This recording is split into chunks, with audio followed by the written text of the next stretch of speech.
پاکستان میں بجلی اور گیس کی قیمتوں میں اضافے نے مہنگائی کو 50 سال کی بلند ترین سطح پر پہنچا دیا۔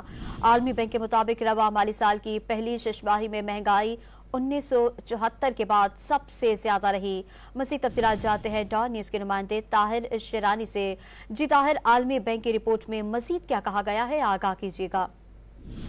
دیکھیں، عالمی بینک نے بجلی اور گیس کی قیمتوں میں اضافے سے پاکستان میں مہنگائی بڑھنے کی بڑی وجہ قرار دیا ہے، کیونکہ رواں مالی سال کے دوران جو گیس کی قیمتوں میں تاریخی اضافہ کیا گیا، اس کے ساتھ جو بجلی کا بنیادی ٹیرف ہے، سہ ماہی ایڈجسٹمنٹ، ماہانہ ایڈجسٹمنٹ، اس مد میں جو بجلی کی قیمتوں میں اضافہ ہوا، اس کی وجہ سے جو مہنگائی ہے وہ رواں مالی سال کی جو پہلی شش ماہی جولائی تا دسمبر ہے وہ 1974 کے بعد سب سے زیادہ رہی ہے۔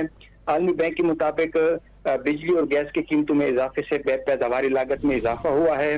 جو انرجی انفلیشن ہے وہ رواں مالی سال کی پہلی شش ماہی میں 50% سے زیادہ بڑھ گئی ہے، جو گزشتہ مالی سال اسی عرصے میں 40.6% تھی۔ عالمی بینک کے مطابق رواں مالی سال کی جو پہلی شش ماہی ہے اس دوران اوسط مہنگائی 28.8% رہی، اور گزشتہ سال اسی عرصے میں پاکستان میں اوسط مہنگائی 25% تھی۔ عالمی بینک کے مطابق روپے کی قدر میں استحکام، مقامی سطح پر فصلوں کی پیداوار میں اضافے اور عالمی مارکیٹ میں قیمتوں پر دباؤ میں کمی کے باوجود جو پاکستان میں مہنگائی ہے اس میں اضافہ ہوا۔